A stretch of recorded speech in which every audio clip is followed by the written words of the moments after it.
¿Ya pidieron sus regalos a Santa Claus? ¿Eu? Con la familia, con el nieto. Ya no se dice con los hijos, sino con el nieto. Bueno, está con nosotros Rosa Isela Rodríguez, secretaria de Gobernación, y está también Arturo Medina, que nos acompaña con Rosa Isela. Ellos, ¿se acuerdan que quedó pendiente presentar el operativo de bienvenida para los paisanos y paisanas, que ya desde hace días está en puerta, pero lo van a presentar? Está también Iván Escalante, él va a iniciar con el quién es quién en los precios, y al final la cápsula del humanismo mexicano de los lunes con Diego Prieto, director general del INAH. Iniciamos con Iván.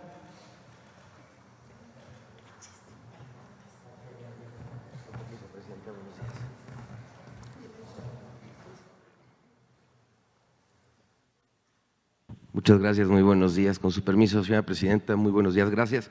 ¿Quiénes en los precios? Es muy importante comentarles que esta es una herramienta para que las familias tomen una mejor decisión al momento de decidir en dónde comprar su despensa, en dónde cargar gasolina, en dónde contratar su plan de telefonía, etcétera. Entonces vamos a dar inicio con nuestra canasta básica. En el monitoreo, la canasta más barata que encontramos fue en la Bodega Aurrerá Aeropuerto en la ciudad de Chihuahua, en 720 pesos con 90 centavos, por lo tanto le vamos a dar una palomita. Y la más cara es en la tienda Ley en Sinaloa, en Culiacán, en 1,023 pesos con 30 centavos, tache. Recordar que el paquete contra la inflación y la carestía puso como meta que 910 pesos una canasta básica de 24 productos. Adelante, por favor. Vamos a hacer el comparativo que hemos estado haciendo en distintas ciudades, esta vez Chihuahua, Mérida y Cancún. La más barata de Chihuahua, Bodega Aurrerá Aeropuerto, 720 pesos 90 centavos, palomita. Y la más cara, Smart Fuentes Mares, 911 pesos con 58 centavos, tache. En la ciudad de Mérida, la más barata, Bodega Aurrerá Itzáes, en 850 pesos con 60 centavos, palomita. Y la más cara en Chedraui Selecto, 971 pesos con 30 centavos, tache. Y en la ciudad de Cancún, Quintana Roo, la más barata, Soriana Súper en La Glorieta, 846 pesos, palomita. Y la más cara, Chedraui Quintana Roo, 934 pesos con 60 centavos, tache. Se adelantó el tache, pero ya está el tache. Adelante, por favor. Bien, estamos haciendo un ejercicio presentando con base en los monitoreos que nosotros realizamos hasta ahorita qué tiendas departamentales, qué tiendas de autoservicio están cumpliendo con su compromiso del PASIC. Este es a precio, las tiendas el 100% cumplen y tienen productos que sumados los 24 cuestan menos de 910 pesos. Soriana el 91% de sus tiendas lo cubren. En Bodega Aurrerá 76%, Walmart 75%, La Comer 62%, Chedraui 57%, Ley 20%, y tenemos dos supermercados que no tienen productos que sumados cuestan 910 pesos, que son H-E-B y Smart. Por lo tanto, a estas dos cadenas les vamos a dar un tache. Y es importante darles a conocer que este es un monitoreo con base en del 9 al 13 de diciembre. Invitamos a estos establecimientos a así registrar los productos que sumados cuestan menos de 910 pesos. Adelante, por favor. La tortilla es uno de los alimentos más importantes en las mesas de las familias mexicanas, por eso continuamos con nuestro monitoreo de precios en tortillería. Tenemos una muestra de 585 tortillerías, hemos estado incrementando la semana tras semana y tenemos que 1 kilogramo cuesta en promedio 23 pesos con 25 centavos. La más barata que encontramos en Veracruz, tortillería Aguac, 16 pesos el kilo, palomita. Y la más cara en Hermosillo, Sonora, tortillería El Grano de Oro, 32 pesos, tache. ¿Seguimos? Gracias. Las mismas ciudades, Chihuahua, Mérida, Cancún. La más barata, tortillería San Juan, 23 pesos, palomita. La más cara, tortillería Bere, 26 pesos kilo, tache. en la ciudad de Mérida, el Supremito Tortillería en 24 pesos por kilo, palomita, y la Tortillería El Gallito también, las dos en el centro de Mérida, 28 pesos tache. Y en el caso de Cancún, la Tortillería Mercedes la encontramos en 24 pesos palomita y en la Tortillería El Negrito 27 pesos tache. Adelante, por favor.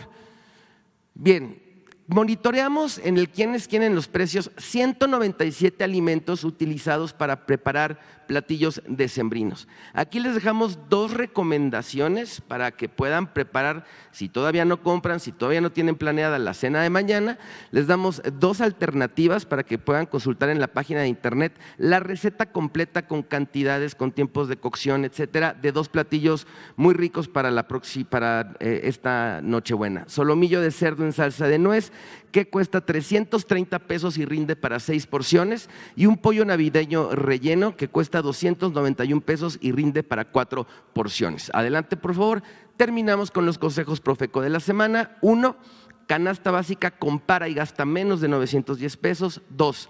Descubre qué cadenas sí cumplen con el costo de la canasta básica. 3. Conoce el mejor precio de la tortilla en tu ciudad en nuestra página de internet. Y 4. Con menos de 330 pesos prepara una cena de Navidad económica y saludable. Muchas gracias, presidenta, que tengan muy buen día. Muchas gracias, Iván. Ahora sí, secretaria. Con su permiso, presidenta, buenos días a todas y a todos.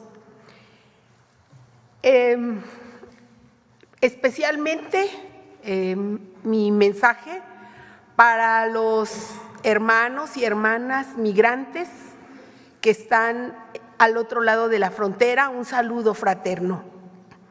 Estamos aquí hoy para hablar del programa Bienvenidas Heroínas y Bienvenidos Héroes Paisanos, implementado por el Gobierno de México este invierno 2024 y coordinado por el Instituto Nacional de Migración para recibir en su tierra a las mujeres y hombres, heroínas y héroes migrantes que regresan para visitar su hogar, a sus familias, amigos y seres queridos. Este programa surgió para hacer frente a los abusos o corrupción cometidos contra quienes regresaban a su país para encontrarse con sus raíces y su familia. Quienes tenemos amigos y familiares migrantes, recordamos lo difícil y tortuoso que fue durante mucho tiempo llegar a sus pueblos o a sus comunidades después de recorrer aduanas, carreteras, caminos o terminales de autobuses con el miedo de ser robados o extorsionados por delincuentes o por autoridades abusivas. Para los gobiernos de la Cuarta Transformación es fundamental que el ingreso, estancia y salida de nuestros connacionales se dé en las mejores condiciones y con pleno respeto a los derechos humanos, sin contratiempos, de forma ágil y segura. De acuerdo con los datos que contamos, 37.3 millones de mexicanos viven en Estados Unidos, 10.6 millones de ellos nacidos en México y 26.7 millones de segunda y tercera generación. Muchos de ellos nos visitan para pasar Navidad en familia y las fiestas de fin de año. Por ello, este operativo especial, llamado con mucho cariño Heroínas y Héroes Paisanos, refrenda el compromiso del Gobierno de México con nuestros connacionales, que esperamos año con año y que contribuyen con su esfuerzo, trabajo y amor al desarrollo económico y cultural de dos naciones. Este programa, que se hace año con año a través del Instituto Nacional de Migración y su operación es el resultado del trabajo coordinado de 40 dependencias del Gobierno de México, entre ellas las Secretarías de Relaciones Exteriores, del Trabajo, Secretaría de Educación, de Medio Ambiente, Secretaría de Hacienda, de la Secretaría Anticorrupción y Buen Gobierno, Secretaría de la Defensa Nacional, la Secretaría de Marina y la Guardia Nacional y muchas otras. También participan los gobiernos estatales y municipales. El objetivo de este programa es establecer políticas públicas y estrategias y acciones preventivas de asistencia y de orientación para asegurar que el ingreso, tránsito y salida de nuestros connacionales se lleve a cabo con absoluta garantía de sus derechos, la seguridad de sus bienes, personas y el pleno conocimiento de sus obligaciones. El operativo inició el 28 de noviembre de este año y concluirá el 12 de enero de 2025. Se desarrolla en los 31 estados y en la Ciudad de México también. Y para su implementación se instalaron 226 módulos de atención a lo largo y ancho del territorio nacional. Contamos con 522 observadores que contribuyen a que las actividades se desarrollen adecuadamente y con pleno respeto a los derechos humanos. Entre el 28 de noviembre y el 22 de diciembre se han distribuido 800,000 guías paisano en inglés y en español con información sobre trámites consulares, documentación necesaria para ingresar a México, obtención del permiso de importación temporal de vehículo y su cancelación, equipaje personal, declaración de mercancía y pago de impuestos, ampliación de la franquicia fiscal, tramitación del certificado sanitario de importación de mascotas, pase turístico paisano para la Ciudad de México, envío de dinero a México y denuncias por abusos de servidores públicos. Además, se han brindado 670,373 atenciones a nuestras heroínas y héroes migrantes, 669,000 de ellas en los módulos instalados a lo largo del país. 910 vía telefónica, 27 por redes sociales y 27 por correo electrónico. A través de este programa también se ha dado apoyo y acompañamiento a 4 grandes caravanas vehiculares con 5,050 vehículos, automóviles, que han ingresado por distintos puntos de la frontera norte de nuestro país, especialmente en Matamoros, Reynosa y Nuevo Laredo en Tamaulipas y Piedras Negras en Coahuila. Para su atención hemos contado con la participación de Guardia Nacional, la Agencia Nacional de Aduanas, Ángeles Verdes, el Banejército, el Instituto Nacional de Migración, por supuesto, el Consulado General de México en Laredo, Texas, las policías estatales y municipales y las autoridades de protección civil. Es muy importante decir que en lo que va de estos días del operativo se han recibido 41 quejas por robo y abuso de autoridad, a las cuales se ha solicitado su seguimiento para que no haya impunidad y se sancione a los responsables, sobre todo cuando éstas involucran a servidores públicos. Aprovechamos también para difundir que si algún paisano o paisana requiere información o quiere presentar una queja, puede llamar al 911. También pueden marcar desde México a los teléfonos que pueden ver en la pantalla o desde los Estados Unidos. Además, ponemos a su disposición las redes sociales y el correo electrónico que aparece en la pantalla. De igual forma, contamos con los centros de atención de la Guardia Nacional, de la Secretaría de Turismo, cuyo Aquí pueden encontrar los datos y las páginas de internet de las dependencias. Finalmente, señalar que el gobierno de la presidenta Claudia Sheinbaum reconoce que nuestras heroínas y héroes migrantes son mujeres y hombres que trabajan duro y con mucha dedicación y amor para sacar adelante a sus familias. Son padres y madres, hermanos y hermanas que tuvieron que emigrar por un futuro mejor para sus hijos e hijas. Son soñadores y soñadoras que forjan día a día el bienestar de sus familias, el bienestar del país que los vio nacer y también el bienestar del país donde viven y trabajan. Y lo más importante, son gente honrada, gente de bien, obreros, campesinos, profesionistas, comerciantes, empresarios, empleados, estudiantes, maestros, transportistas, que trabajan con ahínco, generan riqueza en donde residen y pagan sus impuestos. Por eso los recibimos con mucha alegría y emoción. Son nuestros hermanos y hermanas, son nuestra familia. A ellos les agradecemos que nos permitan servirles y trabajar para ellos. Gracias. Gracias, presidente. Gracias. Un video.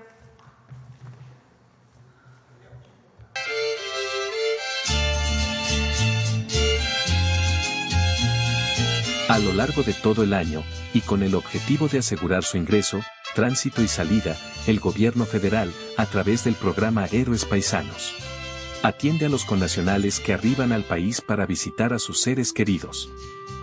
Como en esta época de fin de año, en la que a través de una coordinación interinstitucional de la Administración Pública Federal, con autoridades estatales y municipales, y cerca de 40 dependencias, del año 2018 a la fecha, el programa Héroes Paisanos ha brindado 16.621.066 atenciones. A través de la frontera norte, ingresaron en los últimos días caravanas de connacionales y familias mexicanas que residen en Estados Unidos y que se dirigen a diferentes entidades del país para disfrutar con sus seres queridos de las fiestas decembrinas. Una de ellas congregó a más de 4.500 vehículos, con casi 20.000 paisanos. Las acompañan el Instituto Nacional de Migración, la Guardia Nacional, la Agencia Nacional de Aduanas, autoridades estatales y municipales. Todos en coordinación para que el traslado de nuestros connacionales se lleve a cabo con seguridad, orientación y asistencia, y con el conocimiento sobre sus derechos y obligaciones.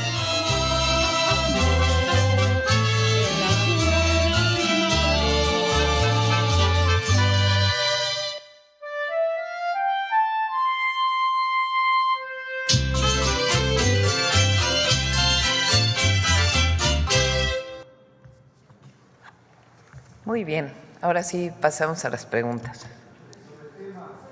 Sobre el tema. A ver, acá.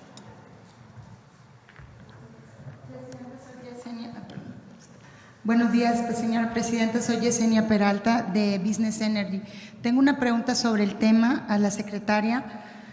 Presidenta, un tema que está generando puntos rojos es el tema migrante. En el caso de Tabasco tenemos frontera con Guatemala en el municipio de Tenosique, y que estos migrantes se desplazan por todo lo que es Palenque, municipios aledaños a la capital de Tabasco. Incluso la capital, vemos un incremento de estos grupos de gente migrante.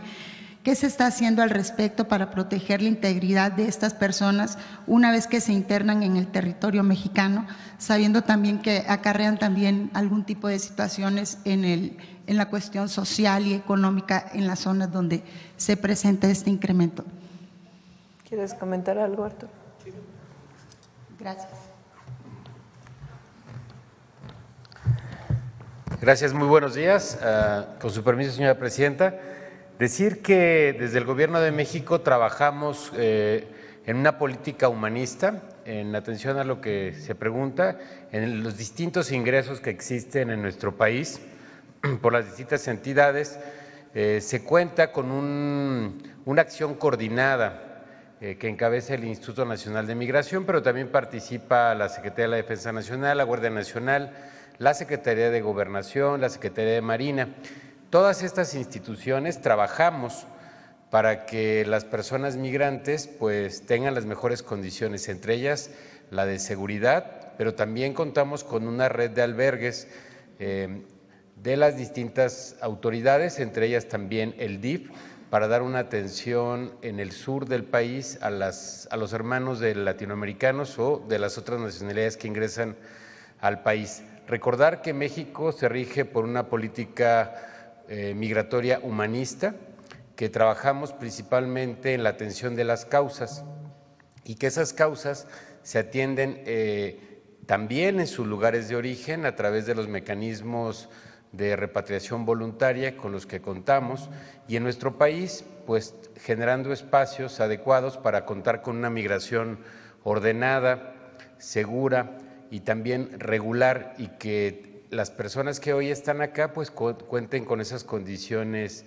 mínimas. Trabajamos también de la mano de los estados, de los gobiernos locales, de los gobiernos municipales, y tratamos de proveer esos bienes y servicios. Su seguridad es nuestra prioridad, y en ese sentido también se han implementado algunas acciones de inclusión laboral en las zonas donde se encuentran a través de los programas que ha implementado la Secretaría del Trabajo, por mencionar algunas. Es toda una estrategia, es una coordinación interinstitucional dedicada a atender a las personas migrantes que vienen de otros países y que hoy están en el sur de nuestro país.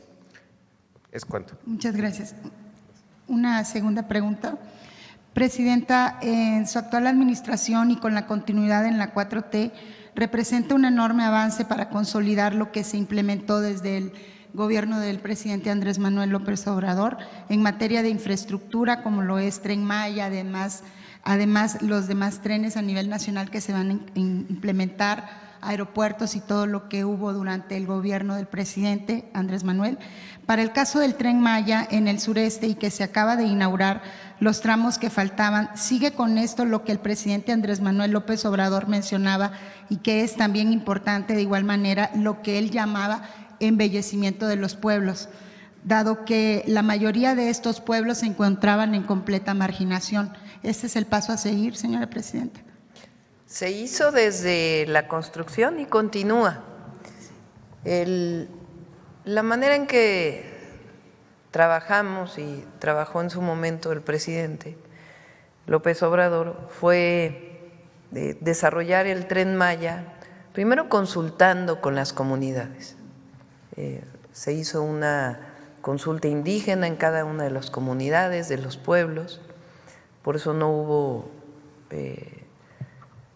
problema realmente con las comunidades, porque fueron tomadas en cuenta. Y a partir de esta consulta se definió qué querían las comunidades al paso del Tren Maya. En algunos casos son caminos, en otros viviendas, en otros espacios públicos, una gama, digamos, de acciones que se desarrollaron en los distintos poblados. Aquí está Diego también, que fue parte de este proceso, no solamente de la recuperación de los sitios arqueológicos, del rescate, de la restauración, sino también del apoyo a las comunidades mayas de hoy. Entonces, hay varios que todavía continúan. Cada 15 días nos reunimos con las empresas del Tren Maya. Ahora en enero las vamos a invitar para que se vea qué es lo que falta de la construcción del Tren Maya, y quedan algunos pendientes también con las comunidades, caminos y otras acciones que seguimos dándole pues apoyo, coordinación y verificación de que se cumpla todo lo que se comprometió. Sí, gracias. Nada más un comentario para el licenciado Diego Prieto. Estuvo en Tabasco y estamos muy contentos porque el Museo de la Venta están teniendo pláticas para considerarlo un museo nacional, y esto rescata verdaderamente lo que es la cultura olmeca que está enraizada en el sureste. No sé qué le pareció el estado. ¿Quieres comentar algo, Diego, de ese tema?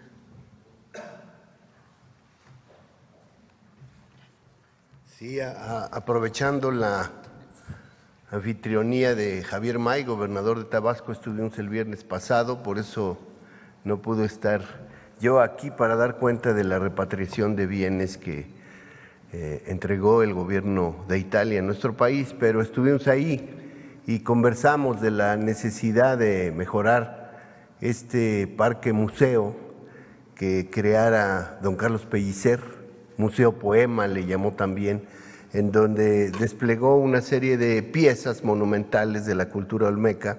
Por eso se llama Parque Museo La Venta, porque la mayor parte de las piezas provienen de allá.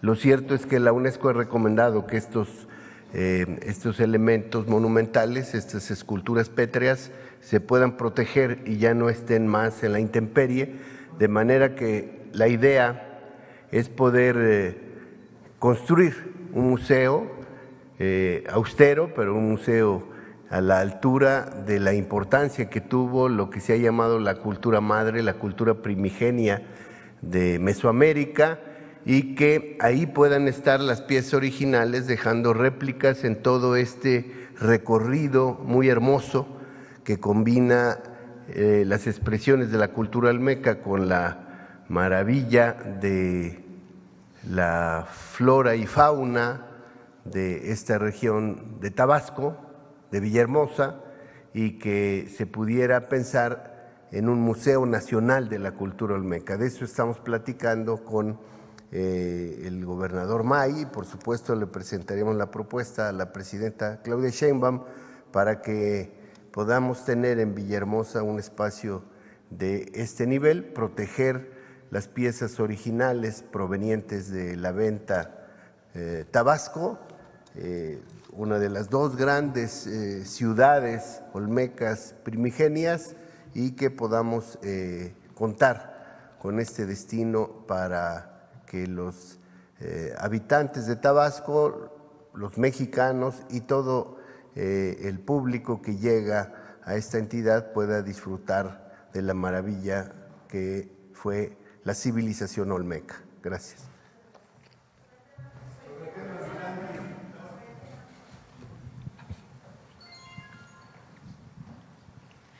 Gracias, presidenta. Celsin Juárez, de noticiasdefrente.com. Preguntarle si ya hubo algún contacto con la caravana migrante que se encuentra en Pijijiapan, Chiapas, aproximadamente de 800 personas que solicitan su ayuda para que, bueno, a través de pancartas, para que pueda proporcionarles camiones y llegar al norte. Se están quejando de estas condiciones pues inhumanas, también del calor, si ya hubo algún contacto, no sé. Sí, lo que hacemos es que se atienden en el sur. Okay. Hay varios acuerdos que se tomaron con la administración Biden, del entonces presidente, con Alicia Bárcenas, que estaba en Relaciones Exteriores, en donde los permisos se llaman CBP-1, que no sabemos si van a continuar o no, que son un permiso para que puedan llegar a la frontera de Estados Unidos, se dieran en el sur, ya no tuvieran que llegar a la Ciudad de México o más al norte de la Ciudad de México. Ahí se les atiende y ahí se revisa si van a tener permiso o no para entrar. Si se les otorga el permiso, entonces se les dan las condiciones para poderlos transportar, dado que ya llevan el estatus para poder ser recibidos en Estados Unidos. Si no tienen ese permiso, entonces se les dan distintas opciones, porque no tiene caso que lleguen al norte del país sin condiciones para estar ahí. Además, hoy estamos en época pues de frío, entonces, ¿para qué llegan a la frontera de Estados Unidos si ya se les dijo que no tienen ese permiso? Entonces, desde el sur se les dan distintas opciones. Pueden quedarse en México a trabajar, a través de la Secretaría del Trabajo se les dan diversas posibilidades, pueden quedarse un tiempo en un albergue o si desean regresar a sus países, también se les dan las condiciones para que puedan regresar a sus países. Entonces se les atiende en el sur, ya no se les atiende en el norte.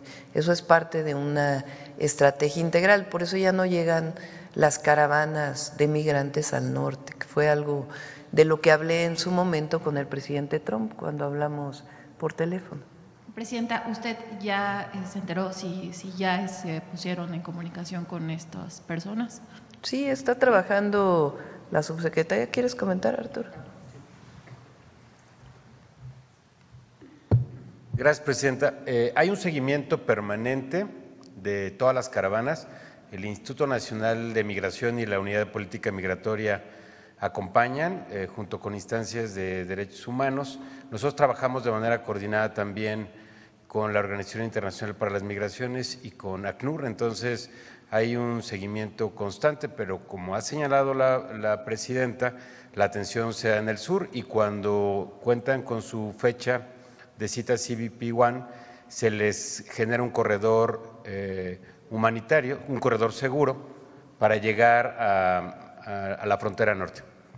Muchas gracias. En mi segunda pregunta, Presidenta, pues sobre estos últimos dichos del presidente electo Donald Trump, ya fijó su postura sobre cooperación sí, subordinación no, y conocer qué opina sobre también la postura de la oposición aquí en nuestro país, que aplaude y que apoya pues estas declaraciones de Donald Trump. Sí. Primero quiero agradecerle a Donald Trump porque se refirió a mí. Encantadora. A ver si está por ahí. El presidente Trump. Spoke to the new president, who is lovely, wonderful woman, and President Sheinbaum, wonderful woman, actually. Si ustedes escuchan lo que porque vale la pena cuando hay una información que se vaya a la fuente original de la información, porque después hay quien quiere juntar partes de lo dicho por el presidente Trump. Entonces, agradezco además mucho que se refiera a mí de esa manera. Hemos tenido en realidad 2 conversaciones telefónicas, no ha habido más que comunicación en ese sentido y pues evidentemente las comunicaciones públicas que él hace y las comunicaciones públicas que hacemos nosotros. Entonces él se refiere ahí en una parte y después en otra parte ahí dice que me comentó que pues pide el apoyo para la migración y otros temas. Y después hay otra parte donde habla de definir a los cárteles como terrorismo, pero nunca habla de la intervención en México, nunca. Incluso habla de las propias agencias hacia Estados Unidos.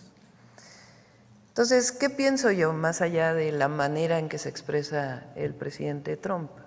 Yo creo que va a haber un acuerdo para todos los temas con Estados Unidos. Un acuerdo en el terreno migratorio, un acuerdo en el terreno de colaboración y cooperación en temas de seguridad y también acuerdos relacionados con el Tratado Comercial México-Estados Unidos y Canadá. Él anunció también ayer que va a hacer una campaña masiva contra el fentanilo y las drogas, que fue algo de lo que conversamos en la segunda conversación telefónica, que prestó mucha atención a la campaña que le platiqué que hizo el presidente López Obrador. Entonces, yo creo que no hay que, digamos, trabajar para tener una buena relación, pero no hay que engancharse, digamos, en los temas y sencillamente escuchar bien lo que está diciendo. Y repito, yo creo que así como tuvo una buena relación con el presidente López Obrador, de respeto también estoy convencida que vamos a tener una buena relación y en el momento en que tengamos que platicar, sea personalmente o los equipos, se va a hacer así.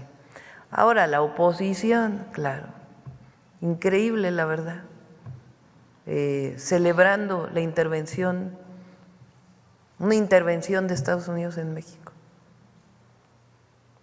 Es que es igual que los conservadores del siglo XIX, que fueron a buscar a Maximiliano para que viniera a México, celebrando la intervención francesa contra Juárez y la Reforma. Es lo mismo ahora, pero es importante que se dé cuenta el pueblo de México. Ayer yo veía publicaciones en redes, ya se le acabó a Morena, ya se le acabó a los populistas. ¿Cómo puede alguien querer una intervención de otro país en México? Pues sí, ¿no? Cuando dije lo del himno, más si osaría un extraño enemigo,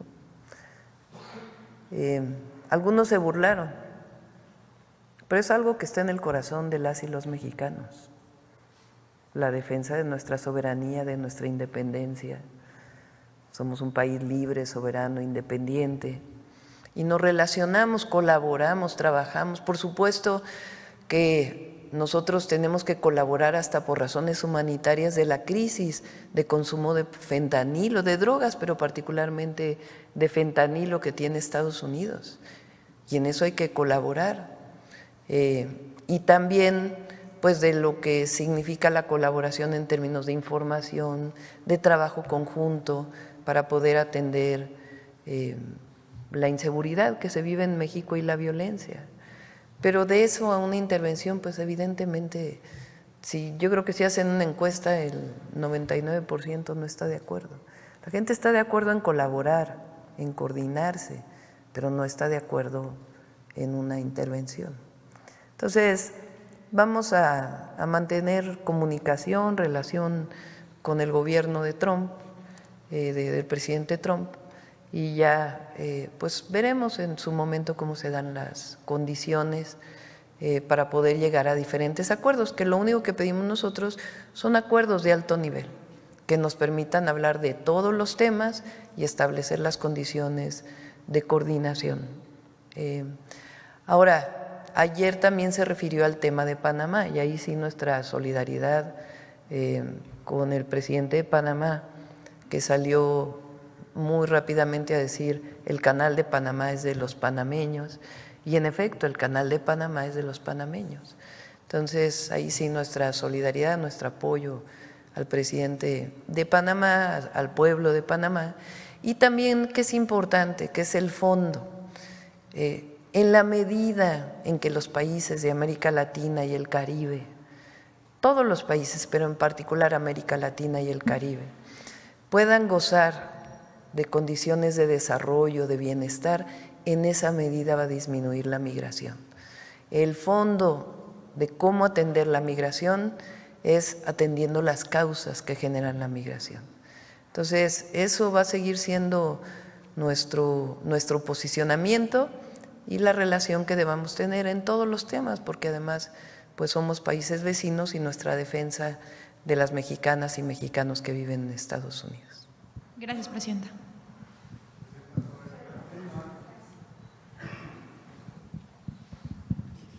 Gracias, presidenta. Buenos días. Buenos Aisa días. García, del Canal Internacional Telesur. Sobre el tema justamente del programa que presentaron hoy, quiero preguntarle si tienen contemplado algún mecanismo para que los paisanos denuncien abusos de autoridad o denuncien problemas de inseguridad en la carretera. Yo recuerdo que en 2019 la Secretaría de la Función Pública sacó una apps que se llamaba Denuncia Paisano, pero ya esa no existe desde el año pasado. Entonces quería saber si tienen ese mecanismo y si tienen contemplado algún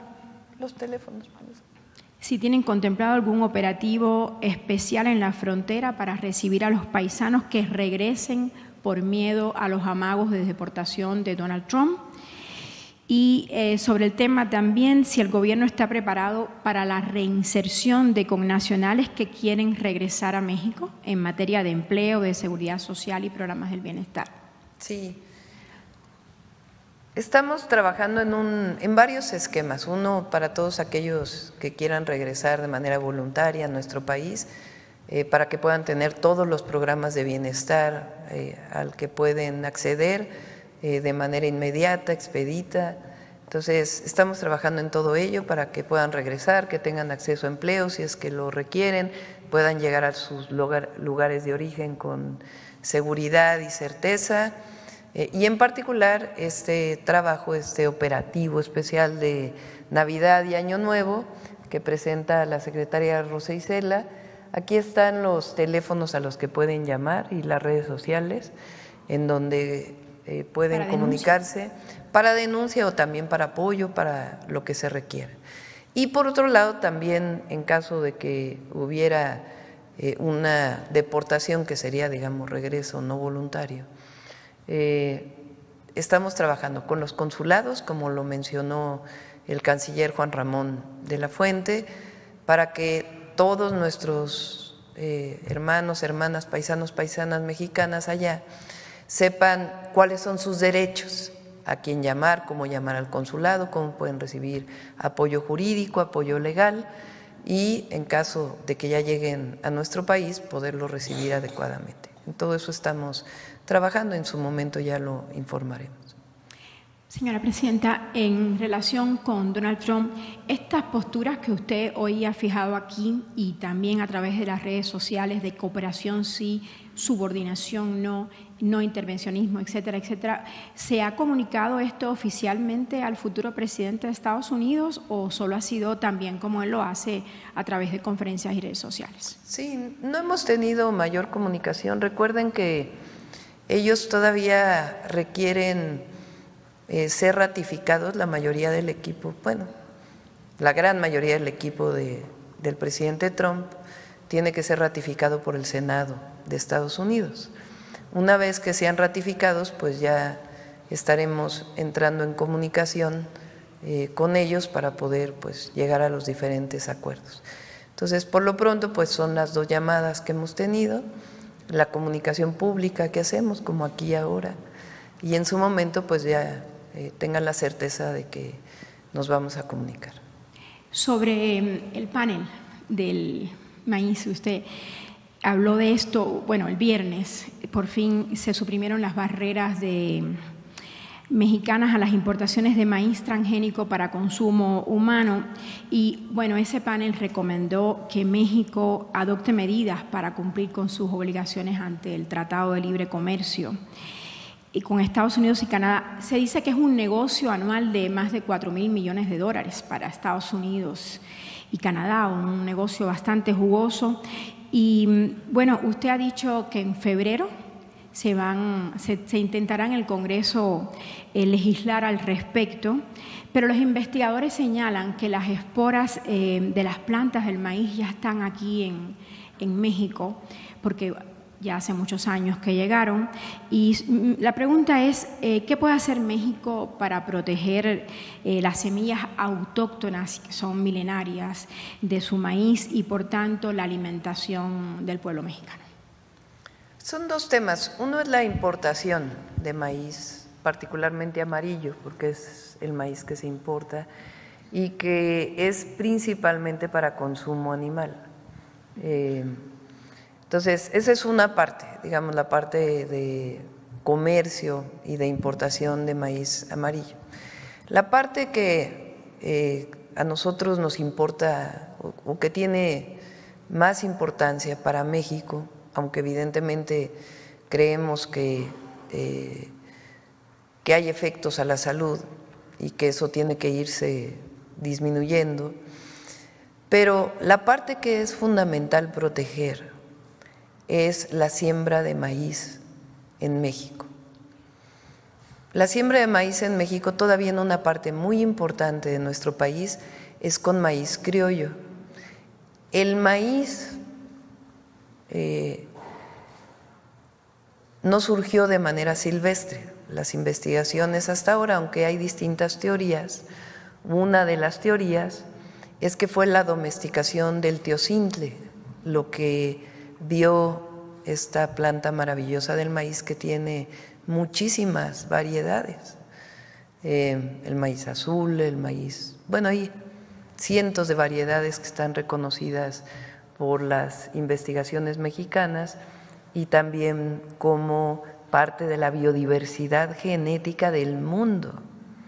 Porque la biodiversidad no solamente… hay diversas formas de biodiversidad, una de ellas es la biodiversidad genética. Entonces, la domesticación de los primeros pobladores de lo que hoy llamamos México, de Mesoamérica, Diego también sabe mucho sobre esto, ahora le paso el micrófono.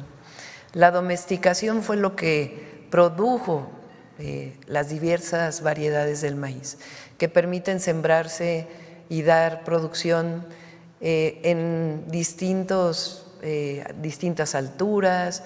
Esa es una de las grandes virtudes del maíz.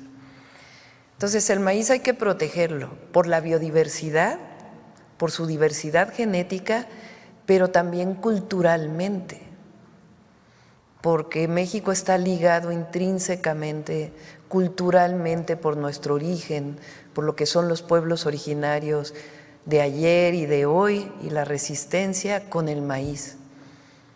El maíz es México, por eso se dice, sin maíz no hay país. Entonces, proteger para que aquí en México no se siembre maíz transgénico es fundamental. Ya hay decretos, pero ahora queremos llevarlo a la Constitución y que quede muy claro que en México está prohibido sembrar maíz transgénico. Eso es por un lado. Por otro lado, cuando fui jefa de gobierno en la Ciudad de México, de hecho, desde que fui secretaria de Medio Ambiente, cuando el presidente fue jefe de gobierno, se hizo un decreto para que en la ciudad no se sembrara maíz transgénico. Y ahora que fui jefa de gobierno, se trabajó en bancos de germoplasma, se llama, es decir, para guardar las diversas variedades del maíz. Y vamos a trabajar también en ello. Y en la identificación de si hay contaminación de maíz transgénico en nuestro país. ¿Qué virtud tiene el maíz criollo? Pues que es productivo. La semilla del maíz transgénico, incluso de algunos maíces híbridos, que quiere decir que han sido modificados genéticamente también, pero no a través de laboratorio en términos de inyección, o no sé exactamente cómo se diga científicamente, pero a través de la modificación genética de la semilla, sino a través de procesos de siembra y de mejora de la semilla, es que la semilla del maíz criollo pues es productiva, es decir, se guarda una parte del maíz, esa semilla se guarda y se vuelve a sembrar y a utilizar en la siguiente cosecha. Eso es muy importante porque no depende el campesino de comprarle a una empresa transnacional la semilla. Entonces, conservar el maíz en México no transgénico es algo obligatorio para todas y todos los mexicanos. Y eso es lo que queremos principalmente que quede en la Constitución. Y nadie puede intervenir sobre eso, porque ese es un derecho y una obligación de las mexicanas y de los mexicanos. No sé si quieras comentar algo más, Diego, sobre esto. Sí, es muy importante reconocer que México es uno de los 8 centros de domesticación de gramíneas a nivel planetario, y esto se hizo a partir de un proceso largo de milenios en que los grupos humanos que habitaban en esta parte del continente, en el territorio que ahora es México, fueron progresivamente seleccionando mediante un proceso de selección cultural, no natural, los granos que iban siendo crecientemente más fijos, más grandes. Evidentemente de una pequeñita planta que es el teocintle pasamos a lo que es ahora la mazorca.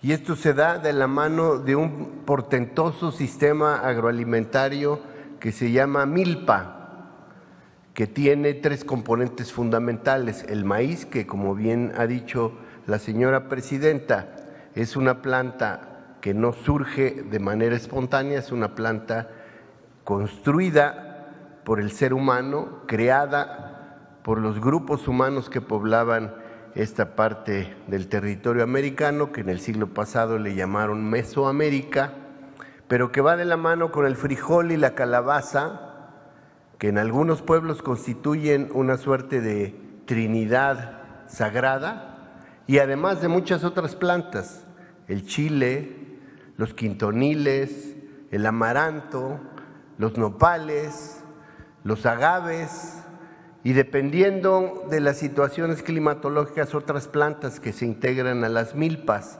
como por ejemplo el cacao en la parte del sureste mexicano y otras más. Pero además, junto con ello, también prevalecen animales, como es el caso del guajolote, animales que forman parte de este policultivo que se llama milpa. La milpa le ha dado al mundo más del 15% de los alimentos que consume la humanidad entera. ¿Qué sería, por ejemplo, de la cocina italiana sin el jitomate, que también es milpa? De manera que tenemos que defender el maíz, tenemos que defender la milpa y tenemos que defender la milpa en toda su diversidad. Hay una variante de la milpa que además es patrimonio de la humanidad, que es la milpa chinampera, que prospera en el sur de la Ciudad de México y que, como bien dijo nuestra presidenta, desde que ella fue secretaria de Medio Ambiente de la Ciudad de México, se ha defendido y que, por supuesto, está amenazada por el crecimiento urbano. La milpa chinampera se considera uno de los sistemas agrícolas más productivos de la historia de la humanidad. De manera que esto, además, es ya reconocido como patrimonio de la humanidad. Y lo que se está haciendo cuando se habla de impedir que prospere la siembra de maíz transgénico es defender no solo el patrimonio de México, porque sin maíz no hay país, sino defender un patrimonio de la humanidad. Le estamos haciendo un bien a la humanidad, a la historia de las culturas en el mundo entero, en el planeta, y por lo tanto también es una contribución para evitar fenómenos catastróficos como el que llamamos el cambio climático. Gracias. Finalmente, Presidenta, excelente la explicación, muchas gracias. Quería saber, en enero van a haber dos asunciones, dos tomas de posesión en el mundo. La primera, el 10 de enero, es del presidente Nicolás Maduro en Venezuela y la segunda de Donald Trump. Quería saber si usted fue invitada a estas asunciones y si piensa ir. Sí. Gracias.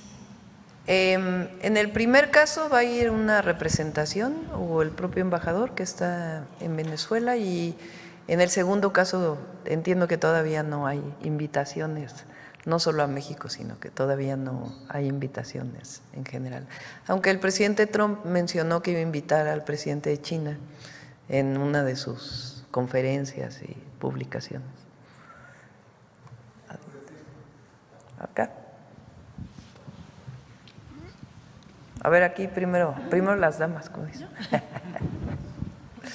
Primero las mujeres. Buenos días, Presidenta. Gloria Carpio, del periódico Diario Imagen. ¿Cuáles son sus retos y desafíos en el 2025 en materia de seguridad, salud, empleo, economía y derechos humanos? Dicen que es pregunta de doctorado, ¿no? Tenemos un plan, vamos a presentar, vamos a tomarlo en diferentes áreas, ¿no? El primero es el plan de infraestructura para México. En el plan de infraestructura están los trenes del sureste, terminarlos, y el particular, el Tren Maya, convertirlo también en un tren de carga. El Tren Maya está prácticamente terminado, hay algunas cuestiones pendientes, sobre todo la llegada de más trenes, que así fue programado. Eso por un lado. El tren de carga, el interoceánico, que falta terminar la línea K, que va a Guatemala, y la línea que va a Dos Bocas, a la refinería particularmente, aunque no solo le va a servir a la refinería. Están los trenes al norte, el tren México-Nuevo Laredo y el México-Nogales, que el próximo año inician, su construcción inicia en abril del próximo año. Vamos a iniciar con México-Querétaro, me falta el México-Pachuca, que también va a iniciar, y a Irapuato, y también se va a licitar el Saltillo-Monterrey como parte de la primera etapa de los dos trenes. Por otro lado está el programa de carreteras, que es muy ambicioso también, y inician distintas carreteras, particularmente vamos a fortalecer las carreteras de Guerrero, van a ser de las primeras, pero en todo el país es este trabajo que hemos estado haciendo con todos los gobernadores para definir claramente los proyectos estratégicos para los próximos 6 años. Entonces están los trenes, están las carreteras, está el programa de agua, de abastecimiento de agua potable, que tiene 3 vertientes: el programa de eficiencia de los distritos de riego, los programas estratégicos en algunas regiones, entre ellas la zona metropolitana del Valle de México, y algunas obras estratégicas en todo el país para abastecimiento de agua potable, y la tercera, que es juntar los recursos municipales, estatales y federales para que podamos hacer un programa de largo plazo para poder invertir en agua potable y saneamiento en todo el país. Y además hay otros proyectos, como por ejemplo el Parque de Economía Circular, que va a ser en Tula, Hidalgo, y algunos otros proyectos importantes. Digamos, eso es de obra pública. Está el aeropuerto de Tamuín y otros aeropuertos que también vamos a desarrollar. Luego, esa es obra pública. Por otro lado está lo que llamamos el Plan México, que lo vamos a presentar en enero del próximo año. Plan México incluye estas obras, pero incluye sobre todo aumentar la producción de bienes y servicios en México. Eso implica sustituir importaciones, particularmente de Asia, seguir trabajando en la llamada relocalización de las empresas, y para ello hay polos de bienestar en todo el país que estamos ya definiendo. El Plan México tiene metas claras, tiene acciones claras y las vamos a ir desarrollando a partir de 2025. Por otro lado están los puertos, que tiene una parte de inversión pública y otra parte de inversión privada, que también es muy importante para el desarrollo del país y es parte también del Plan México. Después está todo lo social, que son los derechos establecidos ya en la Constitución, faltan algunos que son los programas de bienestar del presidente López Obrador, los 3 nuevos programas de bienestar que estamos impulsando, el fortalecimiento del IMSS Bienestar, del propio Instituto Mexicano del Seguro Social y del ISSSTE, e ir realmente construyendo un solo sistema de salud. El programa educativo también muy ambicioso, ya pronto vamos a presentar el programa de educación media superior y el programa de educación superior, que en principio ya lo presentamos, 330,000 nuevos espacios, particularmente del POLI, del Tecnológico Nacional de México, de la nueva Universidad Nacional Rosario Castellanos y la Universidad de la Salud, además de las universidades Benito Juárez. El programa de vivienda, muy ambicioso también, 1 millón de viviendas en el sexenio. Ya escuchamos cómo vamos a fortalecer el Infonavit y el ahorro de las y los trabajadores, y aparte el programa de vivienda para los no derechohabientes. Entonces, todo esto pues es parte de un programa integral que va a ser parte del Programa Nacional de Desarrollo. Del Programa Nacional de Desarrollo, por ley está la Secretaría de Hacienda, pero nombré como responsable a Jesús Ramírez, que es el coordinador de asesores. Se van a hacer una serie de foros en enero para que a finales de febrero quede publicado el Programa Nacional de Desarrollo, que incluye pues todo esto, que es una visión del sexenio, pero también una visión de largo plazo para nuestro país. Hace como un mes, un diputado de la Ciudad de México hizo la propuesta de eliminar los viernes de consejo técnico escolar en la educación básica, y entre algunos padres de familia surgió esa inquietud si en un futuro podría llevarse a cabo. ¿Cuál es su opinión respecto al tema? Pues eso tienen que definirlo no un diputado, sino las y los maestros. La verdad, el Consejo Técnico es un espacio muy importante de reflexión de las y los maestros, no solo de temas administrativos que son importantes, sino principalmente de los procesos educativos. Entonces es un espacio fundamental de coordinación de quienes participan en el proceso educativo. Entonces, si hay algún cambio, pues tiene que definirse directamente por las y los maestros y en todo caso las autoridades educativas, ¿no? Y ya por último, felices fiestas. ¿Y cuál es su mensaje al pueblo de México de Navidad, de Año Nuevo? ¿Algún deseo? Sí, vamos a grabar mañana temprano o al ratito, no sé cómo estén los tiempos. Un mensaje especial.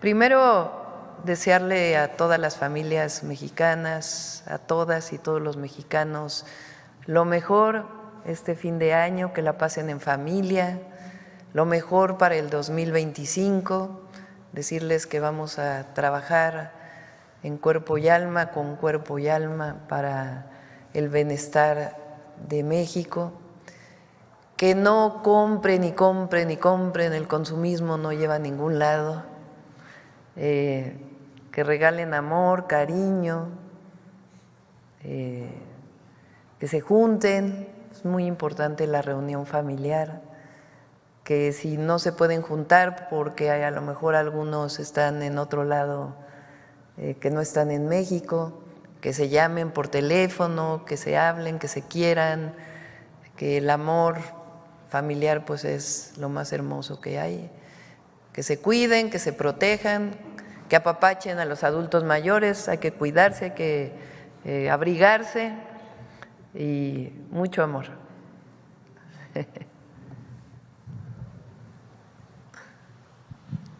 Gracias, Presidenta. Buenas. ¿Perdón? Encuesta del Heraldo. A ver, ahorita la ponen. Buenos días, Presidente. Esteban Durán, Vanguardia, Veracruz. Regresando al tema migratorio, estas pláticas que ha sostenido con el futuro presidente de Estados Unidos ayudarán a suavizar de cierta manera la amenaza que él tiene pues, de hacer una deportación masiva. Y si usted contempla reunirse lo más pronto posible ante esta situación de la migración, lo del fentanilo y lo de las armas también, que ha sido un coco para ambos países, y que usted se reúna de inmediato con el Donald Trump para tratar este asunto personal, Presidenta. ¿Lo tiene contemplado ya? Yo creo que primero tendrían que reunirse los equipos de trabajo. Por eso hay que esperar a que se ratifiquen los nombramientos para que, por ejemplo, el canciller Juan Ramón de la Fuente, primero pues el presidente Biden sigue gobernando. Entonces, cuando sean ratificados el gabinete del presidente Trump, pues ya Juan Ramón de la Fuente, el canciller, podrá hablar en su momento, o sea, con el embajador o con el, si es ratificado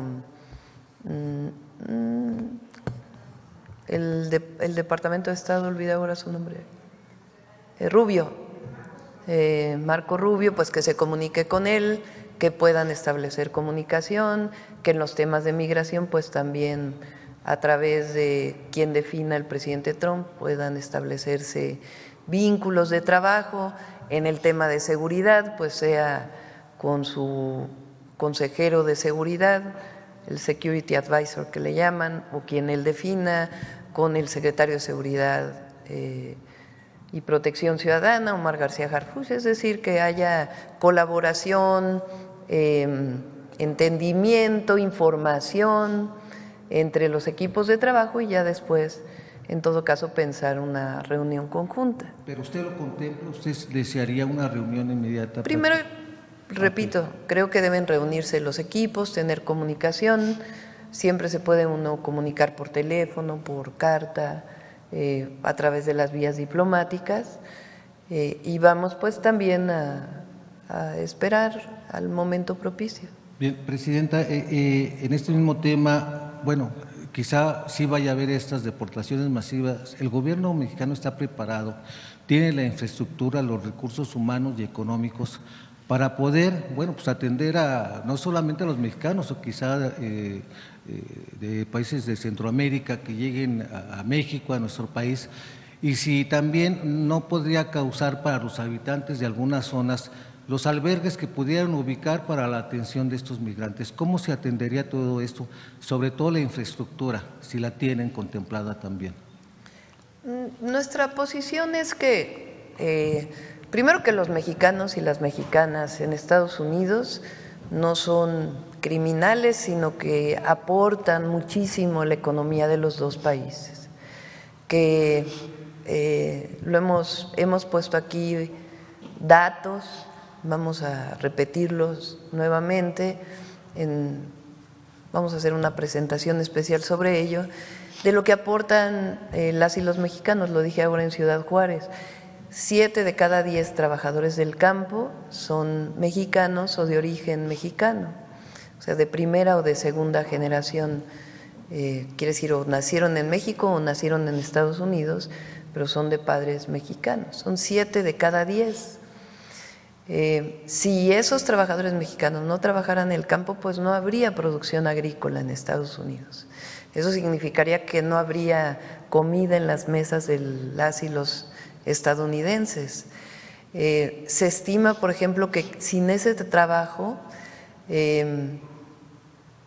o el trabajo de los mexicanos en Estados Unidos representaría una disminución, si no existiera, del Producto Interno Bruto en Estados Unidos. La aportación de las y los mexicanos que están allá es de lo que ellos ganan, envían en remesas poco menos del 20%, y el resto lo pagan Seguridad Social en Estados Unidos, y además pues el consumo que hacen en Estados Unidos es muy importante.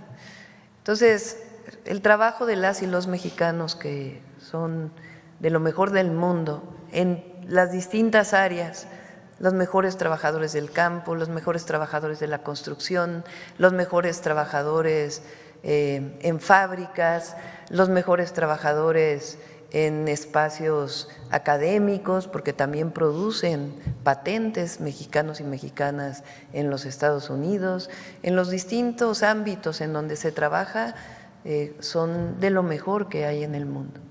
Entonces, eso es muy importante, hay que seguir informándolo para que también los ciudadanos estadounidenses lo conozcan, cuál es la aportación de las y los mexicanos, no solo a la economía de México con sus remesas, sino también a la economía de Estados Unidos. Eso lo primero. Lo segundo, el apoyo que tenemos que darle a nuestros connacionales con los consulados.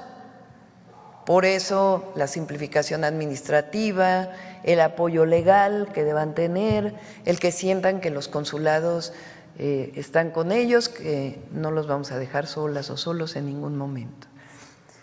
En caso de darse una deportación, lo que nosotros estamos planteando es que si bien México es solidario, generoso con todas las nacionalidades, nosotros pedimos que nosotros recibimos a las y los mexicanos, pero que debe haber una manera de que haya una repatriación de las otras nacionalidades a sus países de origen, porque pues México, repito, es solidario, pero nosotros pedimos que haya el recurso necesario para que puedan ser repatriados a sus países. Y bueno, siempre buscar la mejor manera de contribuir con ello. Ahora, para aquellos mexicanos y mexicanas que si hay deportaciones lleguen a México, estamos preparados. Entonces, Rosa Isela está coordinando este trabajo, lo está coordinando con todas las secretarías de Estado y lo está coordinando también con las y los gobernadores de la frontera. Entonces, el objetivo es que puedan llegar a México, que tengan una buena recepción, que no se sientan abandonados, que sepan dónde llegar, si es necesario que se trasladen a sus estados, los podamos ayudar a trasladarse, que tengan todos los programas sociales de inmediato, que haya bolsa de trabajo para que puedan tener la posibilidad de trabajar en México, que haya teléfonos para que puedan comunicarse con sus familias. Entonces, en caso de haberlo, nos estamos preparando para ello. Muy bien, gracias, presidente. Ya en otro tema, finalmente, el gobierno reconoció que los trabajadores ferrocarrileros sí fueron seriamente, gravemente afectados con esta privatización que hicieron gobiernos neoliberales. El expresidente también en su momento, el expresidente Andrés Manuel López Obrador, instruyó al secretario, al entonces secretario Adán Augusto López Hernández, pues para que este proyecto de justicia se instrumentara a todos los ferrocarrileros jubilados, los no liquidados y los liquidados, en donde hubo aproximadamente más de 25 mesas de trabajo y casi 3 reuniones donde pues prácticamente quedó parcialmente esta situación resuelta, Presidenta. Y antes de que acabara el sexenio, el presidente manifestó que había platicado con usted sobre esta situación para que se resolviera ya en su totalidad y que estos ferrocarrileros pues ya tuvieran una solución completa a lo que ellos demandan sobre la justicia social. ¿Usted hará suya esta situación, la palabra que el presidente empeñó ante los ferrocarrileros para que ya esté completamente resuelto? Sí, lo estamos revisando. Aquí le pido a Rosa Isela que nos ayude. Participa también el INDEP, el Instituto para Devolver al Pueblo lo Robado, y otras áreas que están trabajando en este trabajo para poder hacer justicia a los ferrocarrileros. Bien, gracias. Sí, lo estamos trabajando. A ver, acá. Bueno, acá. Buenos días, Presidenta. Óscar González de RELAC 104.5 FM, una radio de uso social comunitaria. Presidenta, la jefa de gobierno, Clara Brugada, ha expresado la necesidad de dar penas más severas a extorsionadores, cobradores de piso, la famosa gota a gota, entre otros.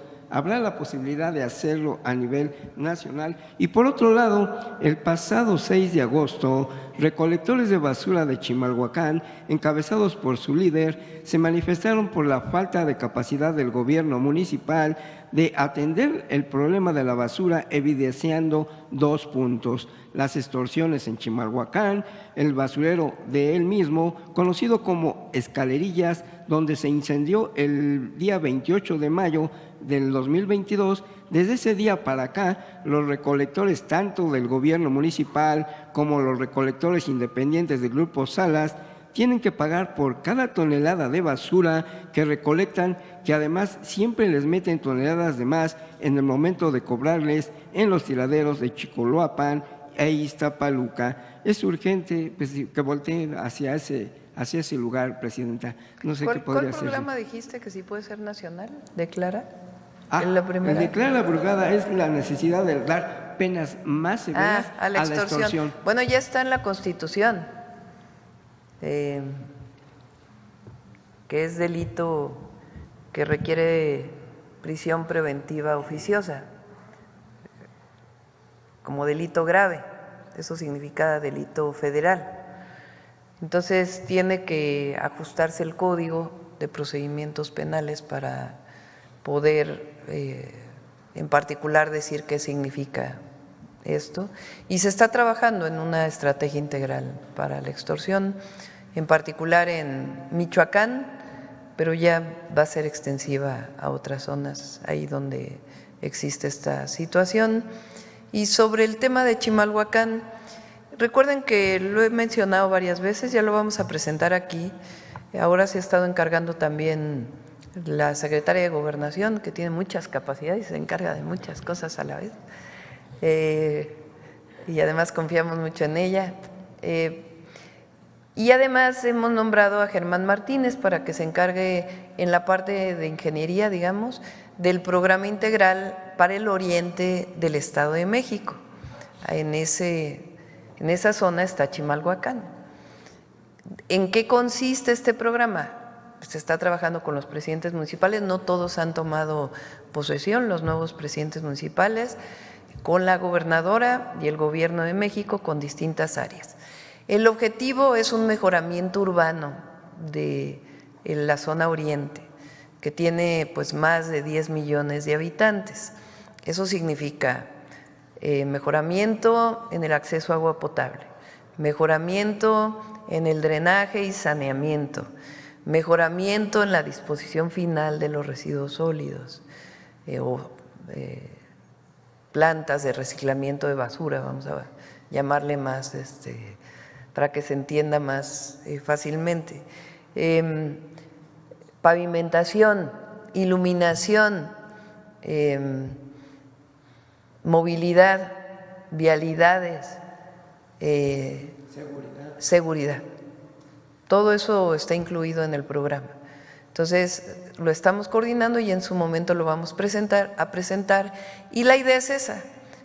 ¿Qué le va a poner el municipio? ¿Qué le va a poner el gobierno del estado? ¿Y qué le vamos a poner como gobierno federal en un programa integral, por lo menos para los próximos 3 años? Sí, y se ha venido, Presidenta, hablando de la corrupción, de la extorsión en las aduanas. Tal es el caso de comentarle que hay un caso en especial, uno de tantos que se dan en esa frontera entre México y Estados Unidos, concretamente en Ciudad Juárez, Texas.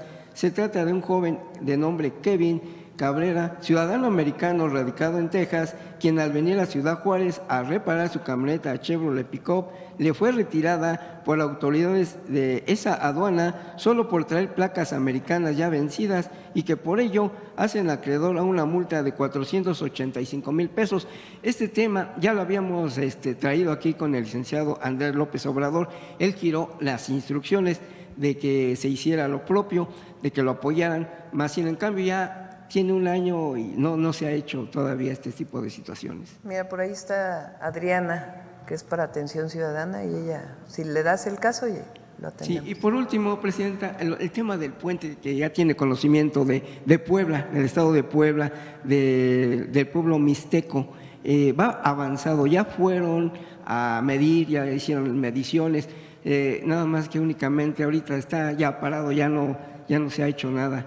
Entonces, pedirle el apoyo a Presidenta, si puede. Sí, vamos a ver si no lo podemos hacer el próximo año, porque ya está comprometido el presupuesto para varias obras, nos comprometemos para construirlo. Gracias, Presidenta. A ver, acá vamos a ver, y acá adelante vamos primero, y después presentamos Humanismo Mexicano, y luego, como hace mucho frío y mañana es Navidad, nos trajo ponche Paulina.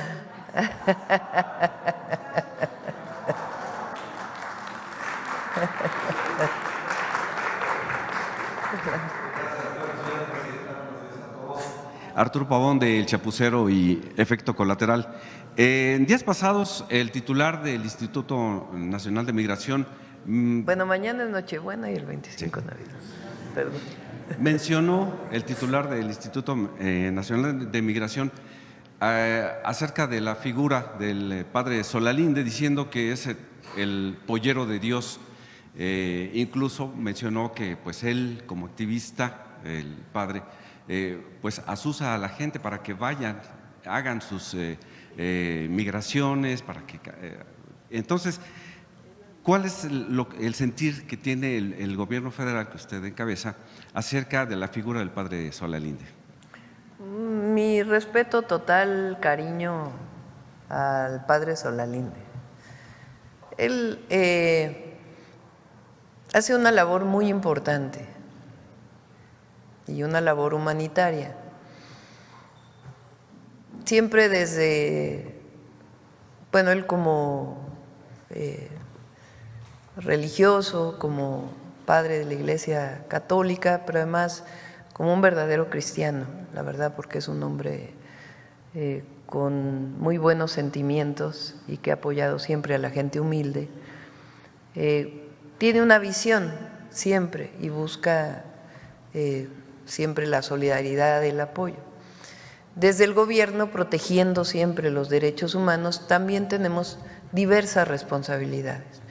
Entonces siempre vamos a estar abiertos a platicar con él y a reunirnos, a conocer siempre sus puntos de vista, y también desde el gobierno pues tenemos que hacer distintas tareas, repito, siempre protegiendo a los derechos humanos.